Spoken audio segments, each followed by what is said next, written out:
നമസ്കാരം. ഇന്നത്തെ ന്യൂസ് പോഡ്കാസ്റ്റിലേക്ക് എല്ലാ ശ്രോതാക്കൾക്കും സ്വാഗതം. വാർത്തകളുമായി ഞാൻ മയ്യ. ആദ്യമായി പ്രധാന ഓസ്ട്രേലിയൻ വാർത്തകൾ. രാജ്യത്ത് TPG ഉപഭോക്താക്കളുടെ വ്യക്തിവിവരങ്ങൾ സൈബർ ആക്രമണത്തിൽ ചോർന്നതായി റിപ്പോർട്ട്. ഓസ്ട്രേലിയയിലെ ഏറ്റവും വലിയ ടെലികോം ദാതാക്കളായ TPGയുടെ മാതൃസ്ഥാപനമായ IINETന് നേരെയാണ് കഴിഞ്ഞ ദിവസം സൈബർ ആക്രമണം ഉണ്ടായത്. ഇമെയിലുകൾ, ഫോൺ നമ്പറുകൾ, മോഡം പാസ്വേഡുകൾ കൂടാതെ നിരവധി ഉപഭോക്താക്കളുടെ മേൽവിലാസങ്ങളും ആണ് ചോർന്നിരിക്കുന്നത്. ഓസ്ട്രേലിയയിൽ പൊന്നോണ സീസണ് ആരംഭം കുറിച്ചു. വിക്ടോറിയയിലുള്ള വിവിധ മലയാളി കൂട്ടായ്മകൾ പതിവ് പോലെ പരമ്പരാഗത ഓണാഘോഷങ്ങളെയും ആധുനിക കലാപ്രകടനങ്ങളെയും സമന്വയിപ്പിച്ച് കുട്ടികളുടെയും മുതിർന്നവരുടെയും കലാ നൈപുണ്യങ്ങൾ രംഗവേദികളിൽ എത്തിച്ച് ഈ സുദിനത്തെ കൂടുതൽ തിളക്കപൂർണമാക്കുന്നു. മറ്റു സംസ്ഥാനങ്ങളിലും ഈ വർഷത്തെ ഓണാഘോഷങ്ങൾ കലാപരിപാടികളും വിഭവസമൃദ്ധമായ ഓണസദ്യയും ഉൾപ്പെടെ വിപുലമായാണ് സംഘടിപ്പിക്കുന്നത്. ഓസ്ട്രേലിയയിൽ കുട്ടികൾക്ക് നേരെ വർദ്ധിച്ചുവരുന്ന പീഡന കേസുകൾ ഉയരുന്നതിന്റെ അടിസ്ഥാനത്തിൽ ചൈൽഡ് കെയർ കേന്ദ്രങ്ങളിൽ കുട്ടികളുടെ സുരക്ഷ ഉയർത്തുവാനായി നിയമങ്ങൾ പരിഷ്കരിക്കുവാൻ ഫെഡറൽ സർക്കാർ തീരുമാനിച്ചു. പുതിയ രീതിയിലുള്ള വർക്കിംഗ് വിത്ത് ചിൽഡ്രൻ കാർഡ് ലഭിക്കുവാനുള്ള പരിശോധന എല്ലാ എഡ്യൂക്കേറ്റേഴ്സിനും കർശനമാക്കും. കുട്ടികളെ അധാർമികമായ രീതിയിൽ ഉപയോഗിക്കുന്നവർ ഇതുമൂലം നിയമത്തിന്റെ കുടുക്കിൽപ്പെടും. 2017 റോയൽ കമ്മീഷൻ ഇതു സംബന്ധിച്ച പരിഷ്കാരങ്ങൾ ശുപാർശ ചെയ്തിരുന്നു എങ്കിലും അത് ഇതുവരെ നടപ്പിലാക്കിയിരുന്നില്ല. മദ്യം പോലെയുള്ള ആസക്തി ഉളവാക്കുന്ന വ്യഞ്ജനങ്ങൾ ഹോം ഡെലിവറി നടത്തുന്നതിനെതിരെ ഓസ്ട്രേലിയൻ സംസ്ഥാനങ്ങളിൽ നിയന്ത്രണം. മദ്യം വീടുകളിൽ എത്തിച്ചു കൊടുക്കുന്നതിനെതിരെയുള്ള നടപടിയുമായി സൗത്ത് ഓസ്ട്രേലിയൻ സർക്കാരാണ് ആദ്യമായി എത്തുന്നത്. ഗാർഹിക പീഡനം വർദ്ധിച്ചു വരുന്ന സാഹചര്യത്തിൽ റോയൽ കമ്മീഷന്റെ ശുപാർശയെ തുടർന്നാണ് ഈ നടപടി. കോവിഡ് കാലത്തെ നിയമവിരുദ്ധമായി നിരവധി ജീവനക്കാരെ പിരിച്ചുവിട്ടതിനോടൊപ്പം ജീവനക്കാർക്ക് തങ്ങളുടെ അവകാശങ്ങൾ നേടുവാനോ വിലപേശലിനോ ആയുള്ള അവസരം നൽകാതിരുന്നതിന് ഓസ്ട്രേലിയൻ എയർലൈനായ ഖോണ്ടസിന് ഫെഡറൽ കോടതി $59 മില്യൺ പിഴ ചുമത്തി. തൊഴിൽ അവകാശങ്ങൾക്ക് വേണ്ടിയുള്ള ഗ്രൗണ്ട് ജീവനക്കാരുടെ 5 വർഷത്തെ നിയമപോരാട്ടമാണ് ഇതോടെ ഫലം കണ്ടത്. കോടതി വിധിയെ മാനിക്കുന്നുവെന്നും പിരിച്ചുവിടലിനെ തുടർന്ന് ദുരിതത്തിലായ ജീവനക്കാരോടും അവരുടെ കുടുംബാംഗങ്ങളോടും ക്ഷമാപണം നടത്തുന്നതായും ഖോണ്ടസ് ചീഫ് എക്സിക്യൂട്ടീവ് വെനേസ ഹുഡ്സൺ തന്റെ പ്രസ്താവനയിൽ വ്യക്തമാക്കി. അന്താരാഷ്ട്ര വാർത്തകൾ. US പ്രസിഡന്റ് ഡൊണാൾഡ് ട്രംപിനെ റഷ്യയെ നിർബന്ധമായി യുദ്ധം അവസാനിപ്പിക്കുവാനും മേഖലയിൽ സമാധാനം സ്ഥാപിക്കുവാൻ കഴിയുമെന്നും യുക്രൈൻ പ്രസിഡന്റ് വ്ളാഡിമിർ സെലൻസ്കി പറഞ്ഞു. ഏകദേശം 6 മാസത്തിനു ശേഷം തിങ്കളാഴ്ച വൈറ്റ് ഹൌസിൽ വെച്ച് US പ്രസിഡന്റ് ഡൊണാൾഡ് ട്രംപ് തന്റെ യുക്രൈനിയൻ പ്രതിനിധി വ്ളാഡിമിർ സെലൻസ്കിയുമായി സുദീർഘമായ ചർച്ചകൾ നടത്തി. കൂടിക്കാഴ്ചയ്ക്ക് ശേഷം സമാധാനത്തിനും സുരക്ഷയ്ക്കും വേണ്ടി പ്രവർത്തിക്കുവാൻ യുക്രൈൻ പ്രതിജ്ഞാബദ്ധമാണെന്ന് സെലൻസ്കി വ്യക്തമാക്കി. യുദ്ധക്കെടുതി നേരിടുന്ന ഗാസയിൽ 60 ദിവസത്തെ വെടിനിർത്തൽ ഉൾപ്പെടെയുള്ള നിർദ്ദിഷ്ട ബന്ധികളെ മോചിപ്പിക്കൽ കരാർ അംഗീകരിച്ചതായി ഫലസ്തീൻ ഭീകരസംഘടനയായ ഹമാസ് അറിയിച്ചതായി വാർത്താ ഏജൻസി റോയിട്ടേഴ്സ് റിപ്പോർട്ട് ചെയ്തു. മേഖലയിൽ പോരാട്ടം തുടരുന്നതിനിടെയാണ് ഈ കരാർ. അതേസമയം ഗാസ സിറ്റിയുടെ വടക്കൻ പ്രവിശ്യകളിൽ ഏകദേശം 28 ലക്ഷത്തോളം ആളുകൾ ഇതിനകം ഭക്ഷ്യക്ഷാമം നേരിടുന്നതായും ഗാസയിൽ ഉണ്ടായത് അധാർമിക മനുഷ്യനിർമ്മിത ദുരന്തമാണെന്നും UN secretary general Antonio Guterres പറഞ്ഞു. ഇന്ത്യൻ കേന്ദ്രതല വാർത്തകൾ.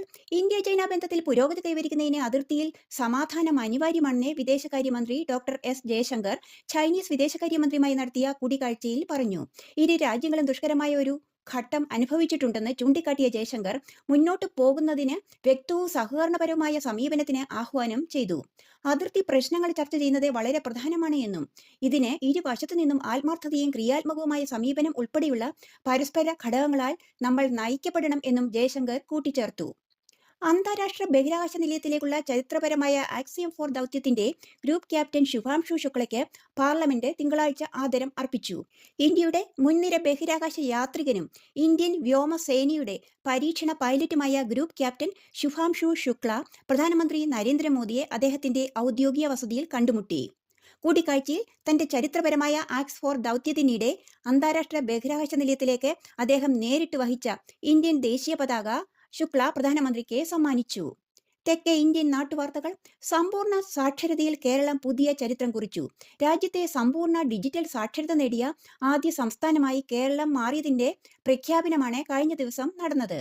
സാക്ഷരത എന്നാൽ എഴുത്തും വായനയും മാത്രമല്ല, ഇന്റർനെറ്റ് അധിഷ്ഠിത ഡിജിറ്റൽ സാങ്കേതിക വിദ്യ ഉപയോഗിക്കുവാനുള്ള കഴിവ് കൂടിയാണ് എന്നാണ് ഈ നേട്ടം ചൂണ്ടിക്കാട്ടുന്നത്. 2022 തുടക്കമിട്ട DG കേരളം പദ്ധതിയിലൂടെയാണ് ഈ സുവർണ നേട്ടം. ചിങ്ങമാസ പൂജകൾക്കായി ശബരിമല നട തുറന്നു. അന്നേ ദിവസം വൈകിട്ട് 5-ന് തന്ത്രി കണ്ഠരർ മഹേഷ് മോഹനരുടെ സാന്നിധ്യത്തിൽ മേൽശാന്തി നട തുറന്ന് ശ്രീലകത്ത് ദീപം തെളിച്ചു. തുടർന്ന് മേൽശാന്തി 18-ാം പടിയിറങ്ങി താഴെ തിരുമുറ്റത്തെ ആഴിയിൽ അഗ്നി തെളിയിക്കുകയും മാളികപ്പുറം മേൽശാന്തി മാളികപ്പുറം ക്ഷേത്ര നട തുറക്കുകയും ചെയ്തു. തമിഴ്നാട് രാഷ്ട്രീയത്തിൽ കോളിളക്കം സൃഷ്ടിച്ചുകൊണ്ട് മുൻ AIADMK നേതാവ് VK ശശികല തിരിച്ചുവരവ് സൂചിപ്പിച്ചു. പാർട്ടിയെ പുനരുജ്ജീവിപ്പിക്കുമെന്നും മുൻ മുഖ്യമന്ത്രി ജയലളിതയുടെ ഭരണ മാതൃക പുനഃസ്ഥാപിക്കുമെന്നും ശശികല വ്യക്തമായി പറഞ്ഞു.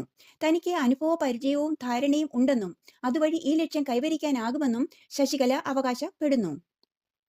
സിനിമ സംഘടനയായ അമ്മയുടെ പ്രസിഡന്റ് മോഹൻലാൽ അടക്കമുള്ള ഭരണസമിതി രാജി സമർപ്പിച്ചതിനെ തുടർന്ന് പുതിയ ഭരണസമിതിയെ തെരഞ്ഞെടുക്കുന്നതിന് വേണ്ടിയുള്ള വോട്ടെടുപ്പിൽ നടികളായ ശ്വേതോ മേനോനും കുക്കു പരമേശ്വരനും വിജയം കണ്ടെത്തി.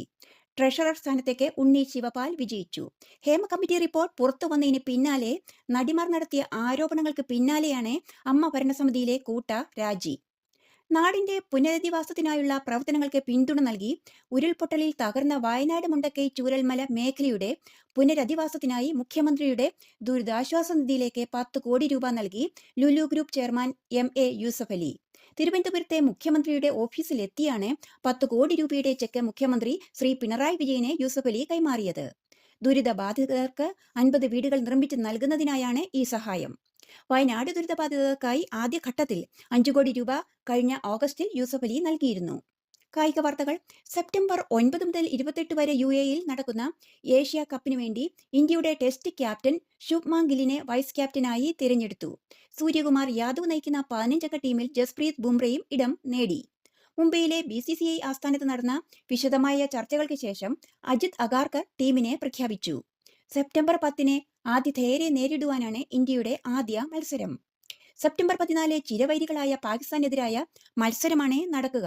2 മത്സരങ്ങളും ദുബായിൽ ആണ് നടക്കുന്നത്. നിങ്ങൾ ഇപ്പോൾ കേട്ടത് പ്രധാന മലയാളം ന്യൂസ് പോഡ്കാസ്റ്റ്. വാർത്തകൾ എഴുതി വായിച്ചത് ഓസ്ട്രേലിയയിൽ നിന്നും മയ.